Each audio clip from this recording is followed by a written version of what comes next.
À 2 h du matin, dans la nuit du 22 janvier 1944, une force amphibie anglo-américaine approche d'Anzio, au large de la côte ouest de l'Italie. Soutenues par une couverture aérienne et par une protection navale, les barges de débarquement se dirigent vers la côte. Le débarquement prend les forces allemandes au dépourvu. Il semble que les Alliés soient sur le point de sortir de l'impasse en Italie.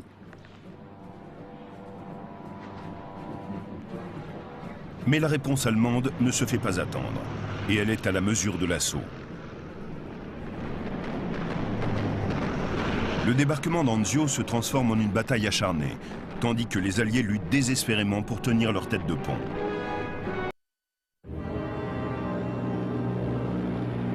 Le Premier ministre britannique Winston Churchill avait dit un jour à Staline que la Méditerranée était le ventre mou du crocodile nazi, son point vulnérable. Churchill et les chefs de l'état-major britannique sont alors persuadés que pour abréger la guerre, c'est par l'Italie qu'il faut attaquer l'Europe occupée par les Allemands. Mais à Washington, le président Roosevelt et son cabinet veulent frapper le cœur même de l'industrie allemande, la Ruhr.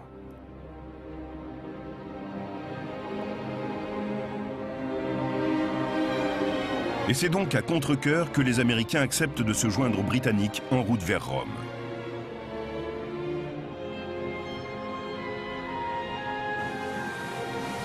En novembre 1942, des troupes alliées anglo-américaines débarquent en Afrique du Nord, prenant ainsi pied dans les territoires français du Maroc et de l'Algérie. Les Alliés prennent ensuite le chemin de la Tunisie, dernier bastion des forces de l'axe germano-italien en Afrique du Nord.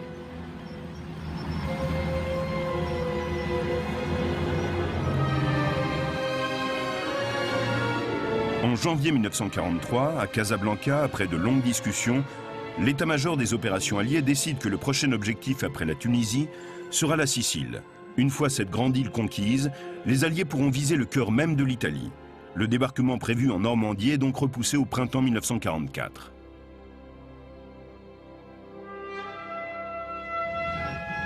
Au début du mois de mai 1944, les Alliés occupent enfin la Tunisie. Le feld-maréchal Albert Kesselring, chef des forces allemandes en Méditerranée, est dès lors convaincu que l'Italie sera le prochain objectif des Alliés. En juillet, les Alliés lancent l'invasion de la Sicile, sous le nom de code Opération Husky.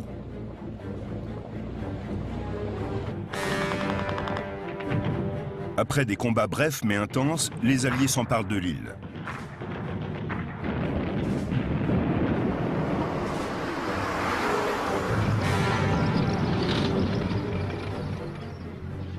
Mais le gros des forces allemandes parvient à gagner l'Italie par le détroit de Messine.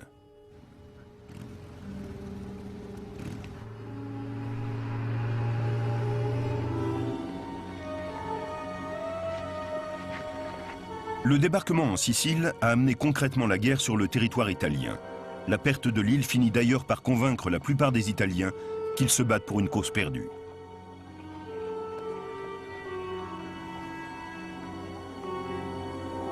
Le 25 juillet 1943, après 20 ans de dictature, le Duce Benito Mussolini est destitué. Le maréchal Vittorio Emanuele Badoglio lui succède à la tête du gouvernement italien. Occupant la Sicile et constatant que l'Italie est en proie au bouleversement le plus complet, les Alliés décident alors de mener une campagne limitée.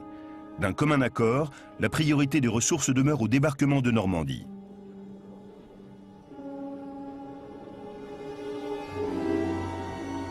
Le 3 septembre 1943, les Alliés lancent donc l'offensive.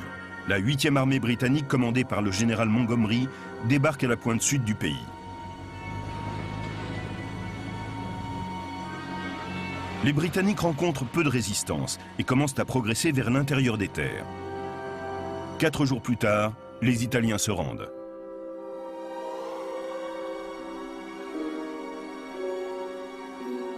Kesselring se hâte alors d'envoyer des troupes allemandes au sud pour combler le vide laissé par les forces italiennes. Au même moment, sous le nom de code Avalanche, la 5e armée américaine du général Clark se prépare à débarquer à Salerne. Selon les Alliés, Salerne correspond au point le plus au nord à pouvoir bénéficier d'un soutien aérien rapproché mené par des avions basés en Sicile.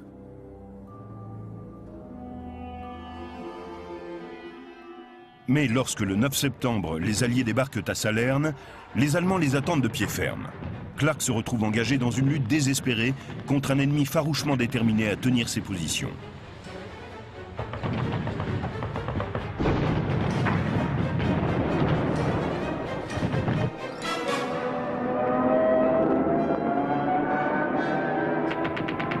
La situation est telle que Clark envisage même à un moment le repli.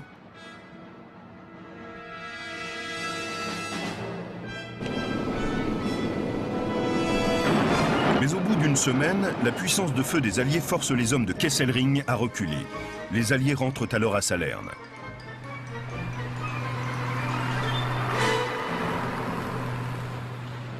Trois semaines plus tard, la 5e armée de Clark entre à Naples.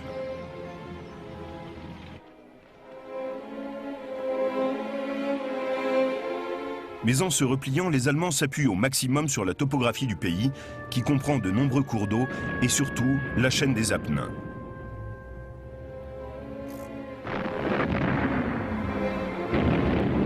En novembre 1943, Clark approche du formidable système de défense que Kesselring a constitué dans les montagnes, la ligne Gustave.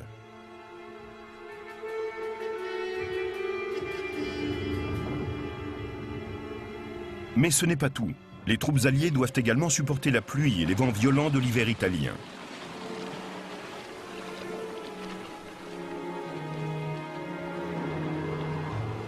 La 8e armée de Montgomery se bat, elle, le long du versant oriental des Apennins, alors que la 5e armée américaine piétine.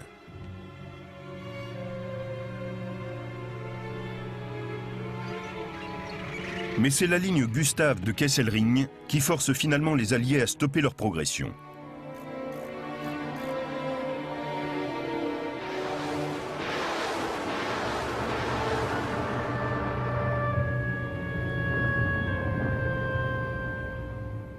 À Noël, Américains et Britanniques comprennent qu'il est impératif de trouver une solution radicale pour sortir de l'impasse. Ils décident alors de contourner les défenses allemandes en faisant débarquer une force sur la côte nord de la ligne Gustave. Le succès ou l'échec de l'opération Anzio dépendront de l'expérience et du professionnalisme de deux hommes, le général Clark et le feldmaréchal Kesselring.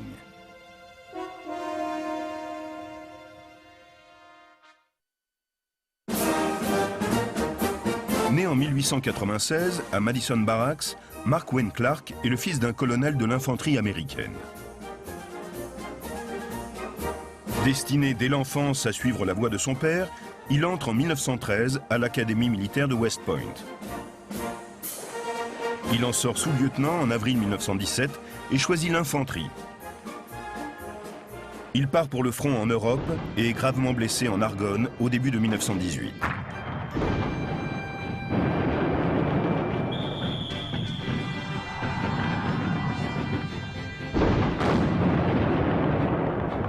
Après la guerre, Clark sert dans plusieurs unités et suit les cours de différentes écoles d'application, dont l'école d'état-major.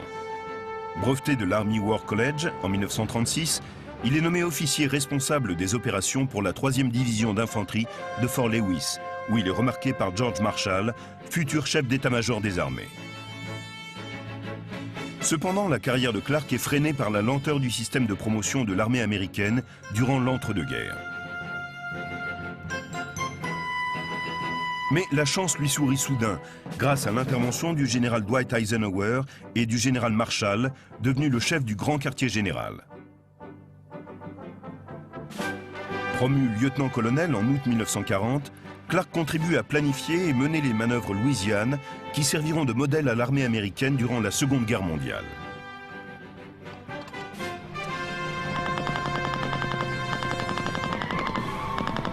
En mai 1942, général de division, il est nommé chef d'état-major des forces terrestres américaines et prend 2 mois plus tard le commandement des troupes destinées à débarquer en Afrique du Nord.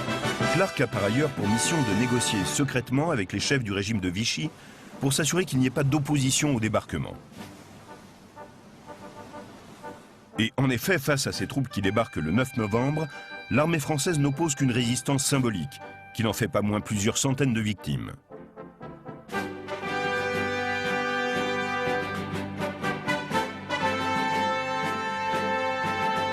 En récompense, Clark devient à l'âge de 46 ans le plus jeune général à 3 étoiles de l'armée américaine. Peu après, il est placé à la tête de la 5e armée américaine, nouvellement formée, et dont il dirige l'instruction tout en la menant au combat en Tunisie. À la fin de 1943, après la capitulation italo-allemande en Tunisie, Clark est prêt à attaquer en Sicile et en Italie.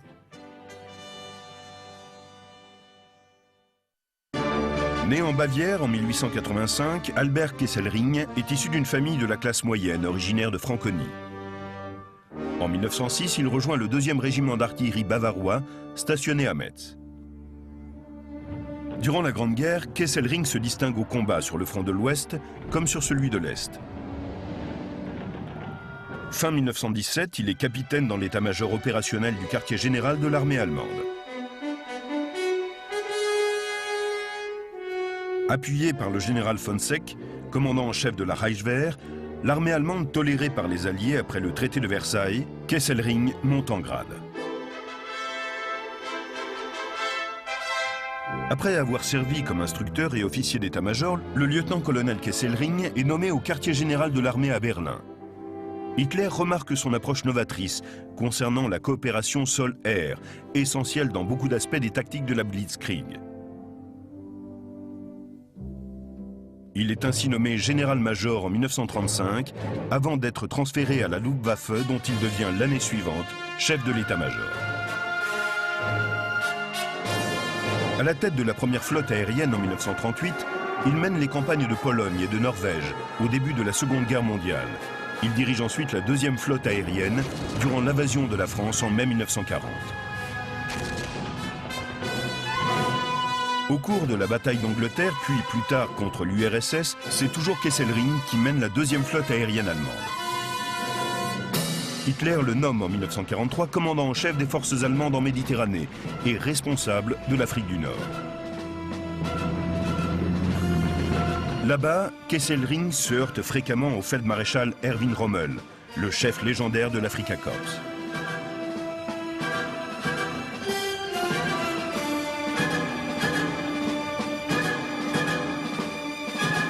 Hitler charge ensuite Kesselring d'assurer la défense de l'Italie, tandis que Rommel est envoyé dans le nord du pays.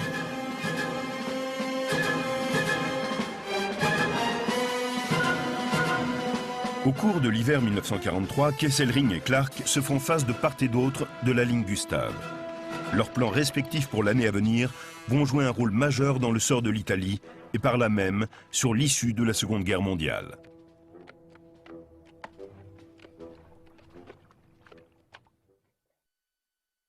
Durant l'été 1943, Hitler ordonne à Kesselring et Rommel de concevoir une stratégie pour assurer la défense de l'Italie. Rommel soutient que les Allemands devraient abandonner le territoire italien pour construire une ligne de défense plus sûre le long de la frontière sud de l'Allemagne. Kesselring, lui, est convaincu que l'Italie est le terrain idéal pour une campagne de défense prolongée. Le pays permettrait de tenir à distance un maximum de troupes alliées. Durant l'hiver 1943, la préférence est donnée à la stratégie de Kesselring.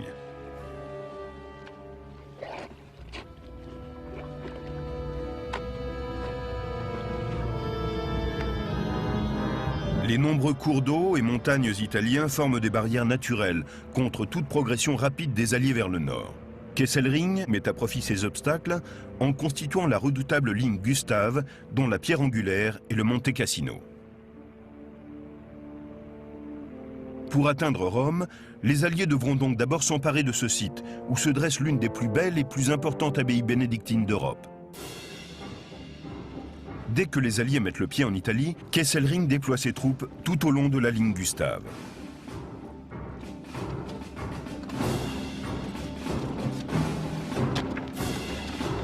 En deçà de la ligne elle-même, Kesselring commence à établir de nouvelles défenses au nord de Rome.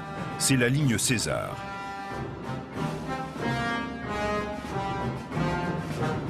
Le Feldmaréchal possède un autre atout, l'infrastructure routière et ferroviaire italienne qui est toujours intacte.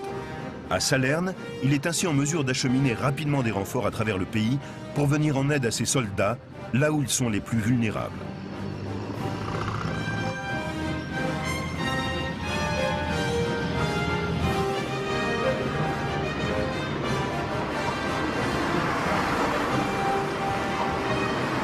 Les hommes du groupe d'armée C de Kesselring sont de redoutables soldats, largement entraînés au combat.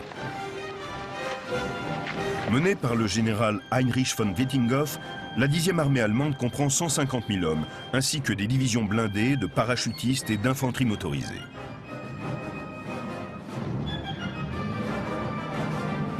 Kesselring dispose en outre de 120 000 hommes de réserve qui peuvent se déplacer rapidement depuis le nord pour venir renforcer la ligne Gustave.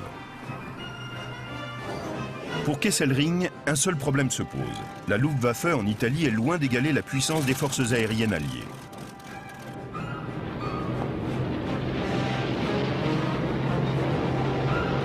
Son plus grand avantage, la protection qu'offrent les collines escarpées et les montagnes où les Allemands ont établi leur défense.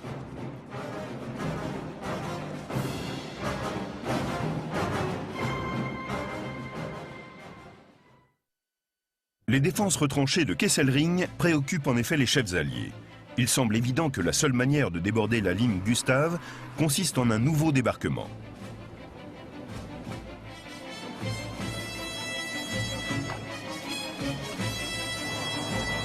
Mais à présent, la plus grande partie des navires amphibies nécessaires pour envisager un tel débarquement se prépare à quitter la Méditerranée pour la Normandie. Après de longues discussions, le haut commandement allié décide cependant de conserver pour une durée limitée un certain nombre de bâtiments nécessaires à un débarquement. Ce débarquement est fixé au début de l'année 1944. Il aura lieu à Anzio, quelques 30 km au sud de Rome. Le plan allié doit se dérouler en 2 étapes. La 5e armée américaine de Clark, soutenue par la 8e armée britannique de Montgomery à l'est, attaquera d'abord la ligne Gustave à Monte Cassino le 20 janvier. Ceci poussera Kesselring à déployer ses réserves le long de la zone nord. Alors seulement, l'attaque amphibie pourra être lancée à Anzio. Prévu 2 jours plus tard, le 22 janvier, le débarquement reçoit pour nom de code Shingle. Pour mener l'opération, Clark choisit le général de division John Lucas et son 6e corps d'armée américain. Une fois ses troupes à terre, Lucas doit avancer vers Rome et couper les communications de Kesselring avec la ligne Gustave en s'emparant des monts Albins au sud-est de la capitale. La force d'attaque principale de Lucas comprend 2 divisions d'infanterie.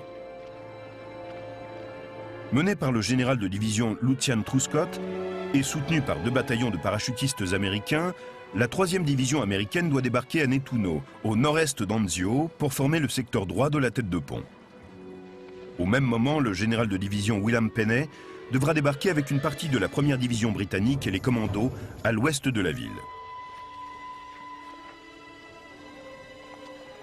Le reste de la 1re division britannique doit servir de réserve flottante, tandis que la 1re division blindée américaine et la 45e division britannique sont désignées comme forces de renfort supplémentaires.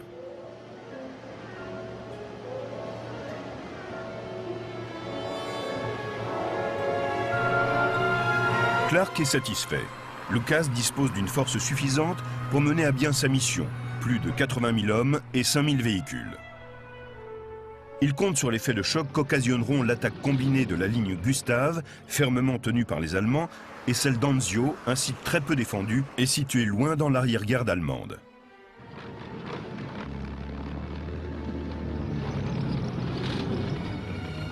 Mais pour que la victoire soit totale, Clark doit se hâter de consolider la tête de pont d'Anzio.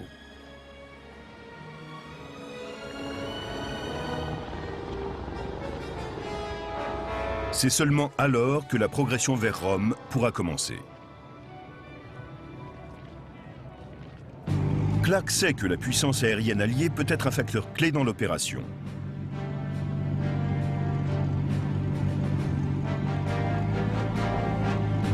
Mais le général américain a retenu la leçon du débarquement de Salerne, qui a failli tourner au désastre.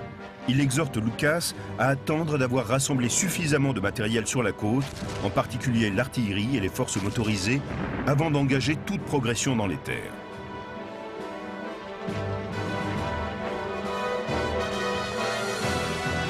Les conseils de Clark auront une influence majeure sur l'issue des événements à venir.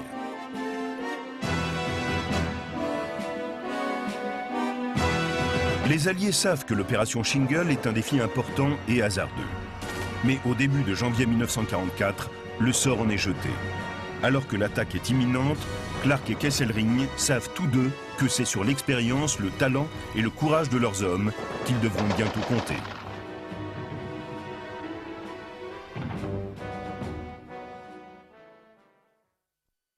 À la fin de l'année 1943, malgré leur victoire, les troupes alliées qui combattent en Italie ont perdu leurs illusions. On est bien loin de l'Italie ensoleillée que vantent les affiches des agences de voyage. Depuis 3 mois, l'hiver rigoureux ne fait qu'aggraver la rudesse des combats et le nombre des pertes.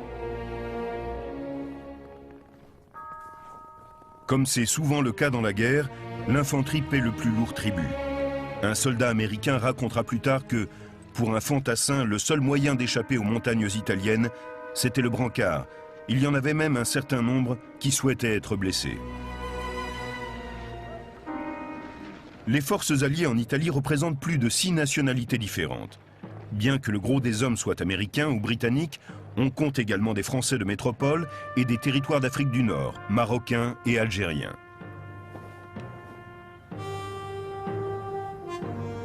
Une partie importante de la 8e armée britannique est, elle, composée de soldats des Dominions.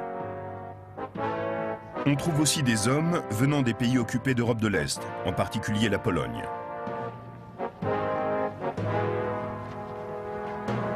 Dans leur organisation, les chefs alliés doivent tenir compte de cette composition cosmopolite des troupes.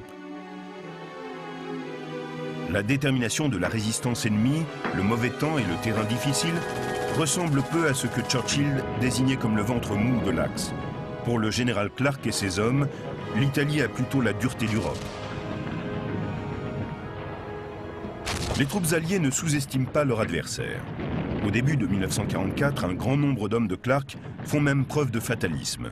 Un officier écrit « En Italie, on avançait jusqu'à une position, on se retranchait et se contentait d'attendre. Les Allemands nous empêchaient totalement d'avancer.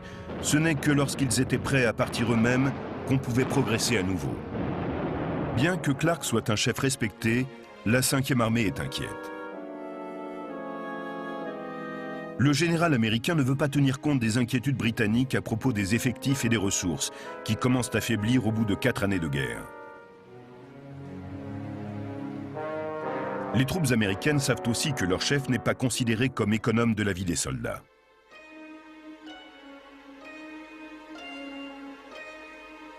Toutes ces raisons ne contribuent guère à rendre optimistes les troupes qui se préparent à embarquer pour Anzio.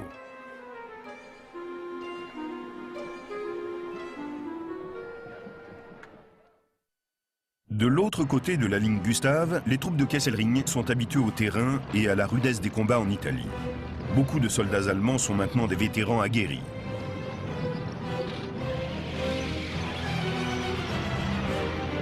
Ils savent ce que signifient des combats prolongés. Les Italiens étant désormais sortis de la guerre, les Allemands n'ont plus à se préoccuper de soutenir un allié plus faible. En 1943, alors que rien n'était gagné, ils ont montré leur ténacité et leur talent naturel en matière de défense.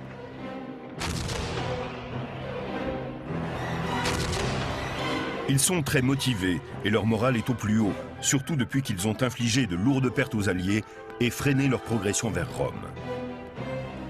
Les troupes allemandes d'Italie sont également bien commandées à tous les niveaux de la hiérarchie.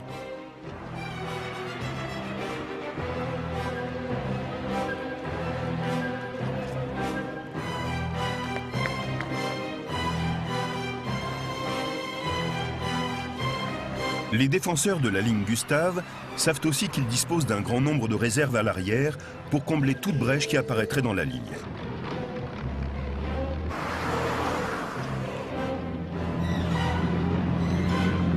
À l'opposé de Clark, Kesselring est bien vu de ses hommes, qui le surnomment Albert le Souriant.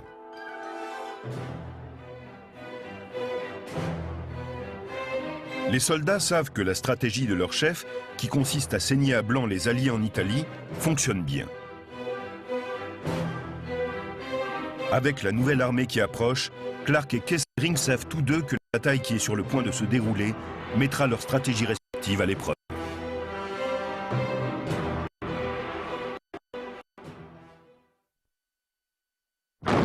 L'attaque de la ligne Gustave, première phase de la nouvelle offensive alliée en Italie, est lancée comme convenu le 20 janvier 1944.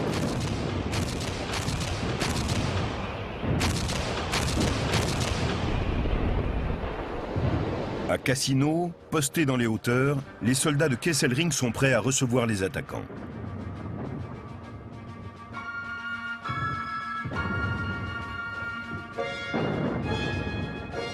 Sous le feu nourri des Allemands, l'attaque alliée faiblit rapidement.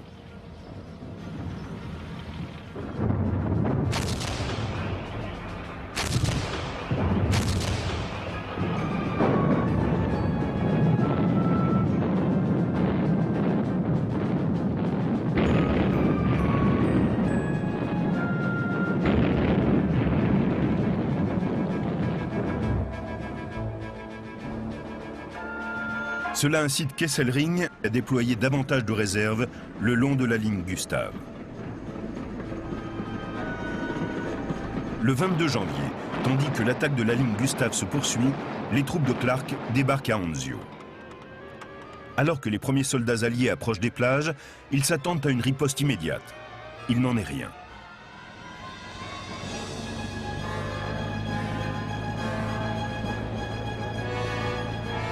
Kesselring s'attendait certes à un débarquement allié, mais il ignorait absolument où, et il n'avait pas suffisamment de force pour défendre la totalité de la côte.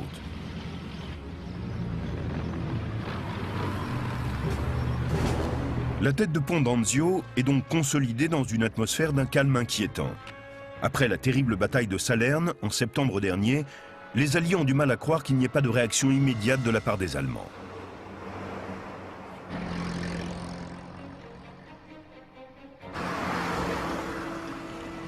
En 48 heures, Lucas et ses hommes du 6e corps ont constitué une tête de pont solide et semblent sur le point de lancer une progression rapide. 35 000 hommes ont débarqué en 24 heures. Il faut élargir la tête de pont et conquérir les hauteurs avoisinantes.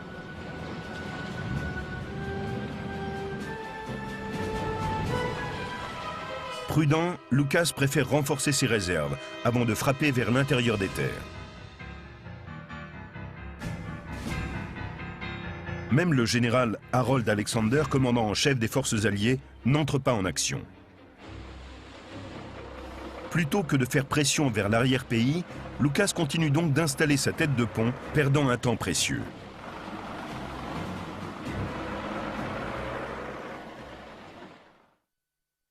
Pendant ce temps, les attaques contre la ligne Gustave, près de Monte Cassino, se sont transformées en une impasse sanglante. Les soldats alliés qui ont pris part aux attaques sont épuisés.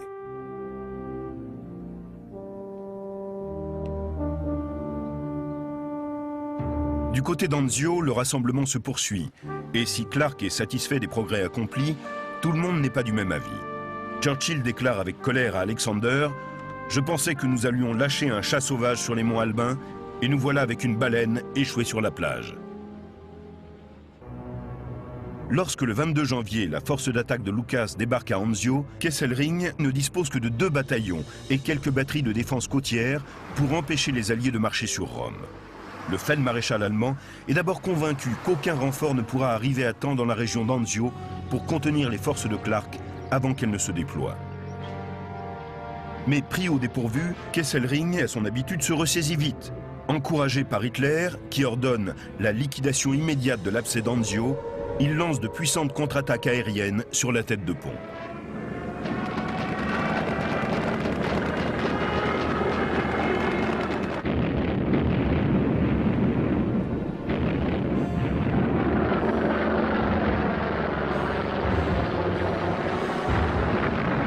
Pour contenir dans un premier temps, puis ensuite repousser la force d'invasion de Clark, Kesselring confie au général Hans-Georg von Mackensen une 14e armée improvisée composée de plusieurs unités aguerries et bien équipées.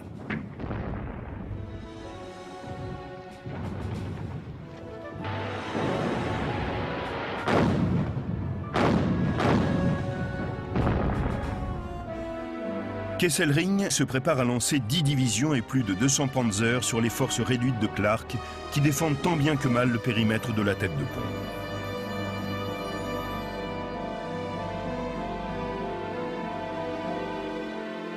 Entre le 3 et le 10 février, la 14e armée de von Mackensen lance une série de contre-attaques. La première division britannique est forcée.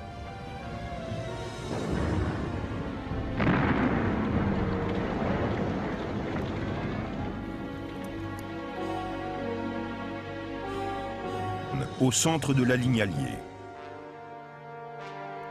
Les unités de progression alliées sont écrasées par la puissance des contre-attaques allemandes.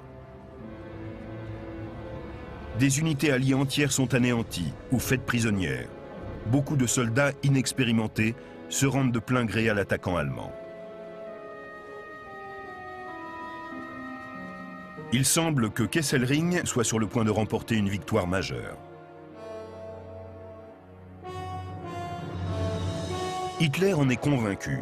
Anzio jouera un rôle décisif dans le sort de l'Allemagne. Il promet à Kesselring que l'unité qui parviendra à faire une percée aura l'honneur d'escorter les prisonniers alliés à travers les rues de Berlin. La 14e armée de Kesselring, bien équipée et déterminée à gagner, redouble alors d'efforts.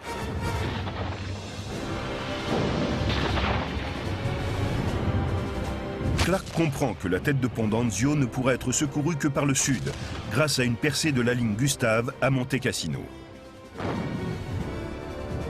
Les Alliés préparent donc une nouvelle attaque à Monte Cassino. Mais ils prennent le vénérable monastère cistercien pour une forteresse allemande et le réduisent en miettes avec leurs bombardiers lourds. Des trésors artistiques et religieux sont détruits.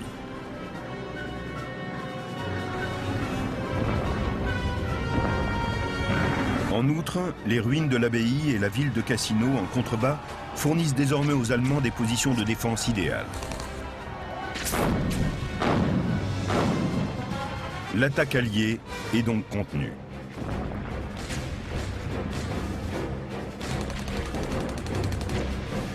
À Anzio, les troupes de Clark se préparent, anxieuses, à recevoir un nouvel assaut allemand.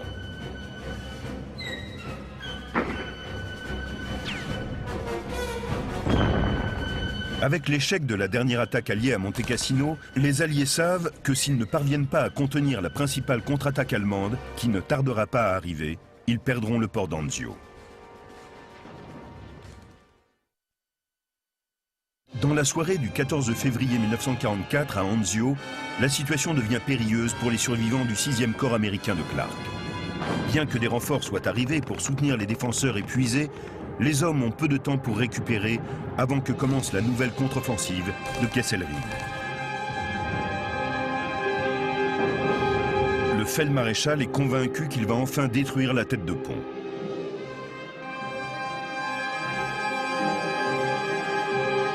Lancée le 16 février, l'attaque de Kesselring vient pratiquement à bout des troupes alliées exsangues.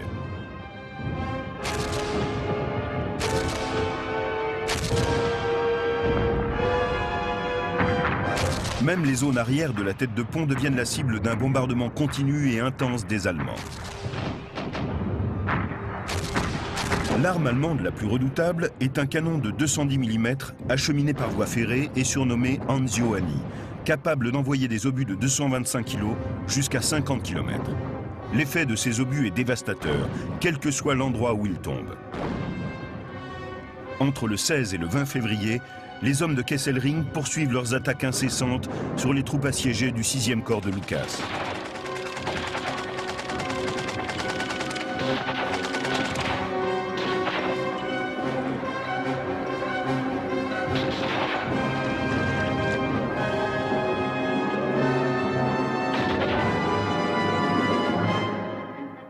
Du côté allié, les pertes continuent à augmenter de façon alarmante. Chaque attaque allemande est précédée d'un bombardement massif de l'artillerie.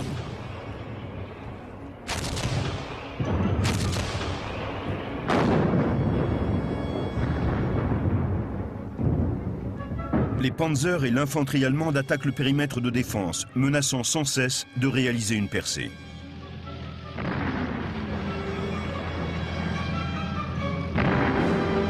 Bien qu'ils se heurtent à une défense héroïque de la part des Alliés, les Allemands ne tarderont pas à se regrouper et à avancer une fois encore. Constamment pilonnées, les défenses alliées deviennent par endroits dangereusement minces.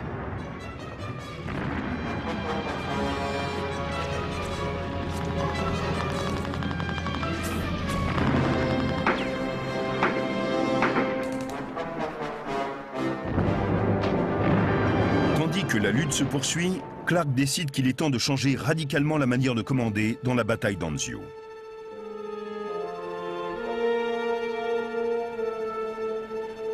Le 25 février, il ordonne au général de division Lucian Truscott de remplacer Lucas dans le périmètre de la tête de pont.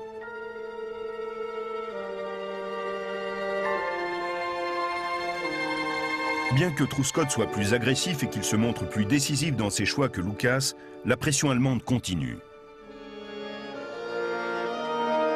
Le 29 février 1944, Kesselring lance de nouvelles séries de poussées déterminantes pour réussir enfin à briser le périmètre d'Anzio. Durant 3 jours, la bataille fait rage. Les pertes sont élevées, d'un côté comme de l'autre. À l'aube du 3e jour, il semble que la défense désespérée d'Anzio n'aura servi à rien. Le mur fragile du périmètre de défense allié paraît sur le point de s'effondrer.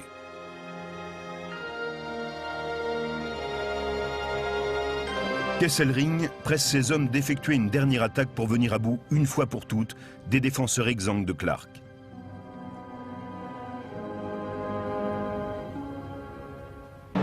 Mais alors que les Allemands semblent proches de la victoire, les Alliés procèdent à un bombardement massif avec l'artillerie navale.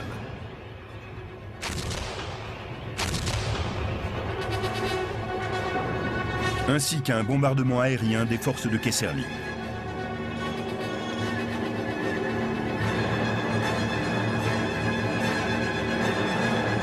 Le 6e corps de Clark est sauvé par ces attaques d'une grande précision. À la fin de la journée, ce qui faisait la fierté de la 14e armée de Kesselring a été anéanti par la puissance de feu alliée.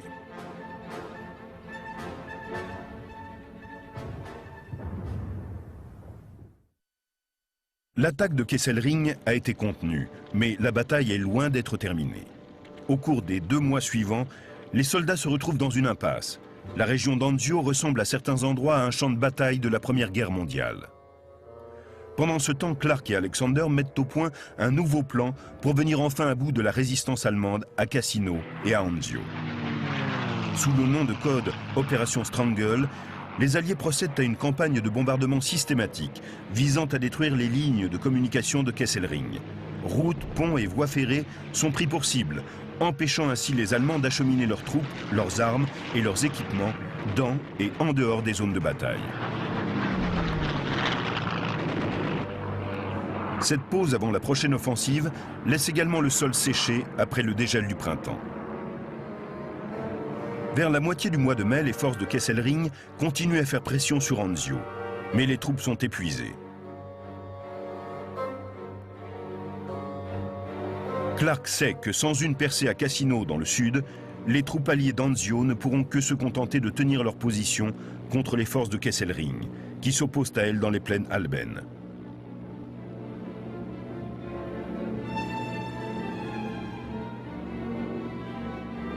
Le 23 mai, enfin, ce qui reste de la 5e armée de Clark perce l'arrière de la ligne Gustave à Cassino, permettant ainsi au 6e corps de Truscott de lancer sa propre opération d'échappée depuis Anzio.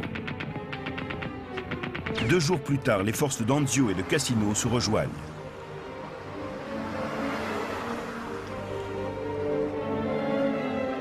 Clark a maintenant l'occasion unique, s'il bifurque vers l'est, de piéger la 10e armée de Kesselring. Mais contre l'avis du général Alexander, chef suprême allié en Italie, Clark décide de continuer tout droit sur Rome. Le 4 juin 1944, les troupes alliées pénètrent dans la ville. Clark, qui n'est pas loin derrière, entre en triomphe dans la capitale.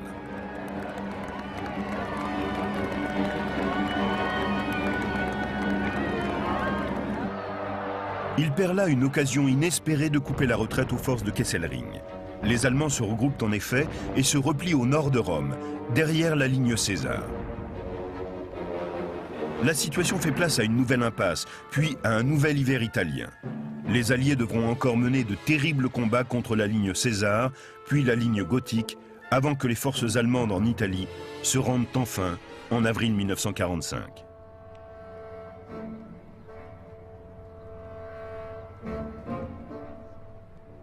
Anzio aura été une campagne longue et coûteuse.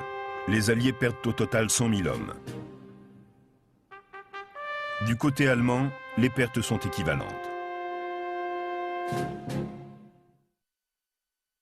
En décembre 1944, le général Clark prend la tête du 15e groupe d'armée d'Alexander en Italie. Il le mènera jusqu'à la fin du conflit. Après la guerre, il est nommé commandant des forces d'occupation américaines en Autriche et haut-commissaire des États-Unis. Plus tard, en 1952, Clark commandera les forces des Nations Unies en Corée et participe à des négociations de paix complexes. Il meurt en 1984, à l'âge de 88 ans, et demeure de nos jours encore une figure importante, bien que controversée, de la Seconde Guerre mondiale. Le feldmaréchal Albert Kesselring reste à la tête des forces allemandes en Italie jusqu'au 23 octobre 1944, jour où il est gravement blessé dans un accident de la route. Début 1945, il revient en Italie, puis il est nommé commandant en chef des forces allemandes à l'ouest au cours du dernier mois de la guerre. Arrêté et jugé pour crime de guerre, il est condamné à mort en 1947, mais la sentence est annulée après l'intervention personnelle de Churchill. On le condamne alors à la prison à vie à Werl, en Allemagne, mais il est libéré en 1952 suite à une mesure de clémence. Kesselring publie ses mémoires en 1953 et meurt en 1960. Il reste considéré de nos jours comme l'un des plus habiles généraux d'Hitler.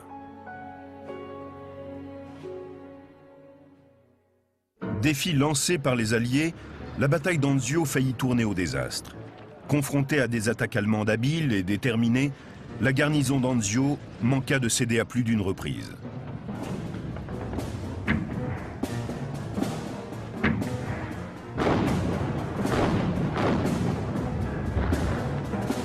Mais la puissance de feu écrasante des Alliés eut finalement raison des forces de la Wehrmacht.